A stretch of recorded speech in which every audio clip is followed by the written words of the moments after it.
আসসালামু আলাইকুম everyone and welcome back to my new vlog. আজকের ভ্লগটা না একটু অন্যরকম হবে, সো তোমরা কিন্তু লাস্ট পর্যন্ত দেখো। আর একটু বলে রাখি, আমার কিন্তু একদমই ওই দিন ভ্লগ করার কোনো প্ল্যানিং ছিল না, বাট লাকিলি আমি কিছু ক্লিপস রেখে দিই, সো ভাবলাম তোমাদের সাথে এখন শেয়ার করা যায়। ওই দিনটায় না অনেক গরম ছিল, লিটারেলি বেরও হইতে চাই নাই।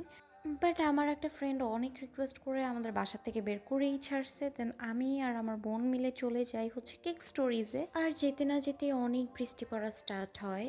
তো আমি আর আমার বোন একটু পিক তুলতেছিলাম, আর এরই মধ্যে আমার ফ্রেন্ডরা চলে আসে। দেন আমরা সাডেন প্ল্যানে চলে যাই নর্থ সাউথে। আর আমার ফ্রেন্ডরা চাচ্ছিল ওদের ভার্সিটিটা একটু ঘুরে দেখাবে, তাই আমরা ওখানেই গেলাম। প্রায় অনেকক্ষণ হাঁটাহাঁটি করার পর আমরা ক্যান্টিনের দিকে চলে যাই। আর ওখানে যেয়ে আমরা সবাই মিলে একটা মিন্ট লেমনেড নিই। আর লেমনেডটা নেওয়ার পরেই আমরা চলে গেলাম হচ্ছে গ্যালারির দিকে। আর এখানে আমরা সব ফ্রেন্ডরা মিলে আড্ডা দিচ্ছিলাম।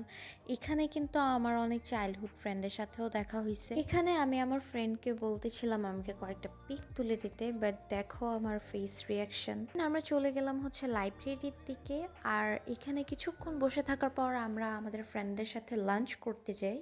লাঞ্চের জন্য আমি আর আমার বোন নিলাম হচ্ছে স্যান্ডউইচ। দেখো ওয়েদারটা কি সুন্দর হয়ে গেছে না এখন। আর এই ওয়েদারটাকে এনজয় করার জন্যই আমরা চলে গেলাম হচ্ছে ক্যাম্পাসের 7th ফ্লোরে, কজ এখান থেকে সব কিছুর ভিউ অনেক অনেক সুন্দর লাগতেছিল। এমন ওয়েদারের সাথে আমার কফি তো মাস্ট। এই জায়গাটাকে বলা হয় হচ্ছে ঘাটপাড়। আর আমরা ঘাটপাড়ে যেয়ে মধুর ক্যাফে বসি। দেন আমরা সব ফ্রেন্ডরা মিলে এখানে ড্রিঙ্কস অর্ডার করলাম। ড্রিঙ্কস নিয়ে আমরা যে যার মতো চলে গেলাম বাসায়। That's all for today. Thank you so much for watching guys. Bye by.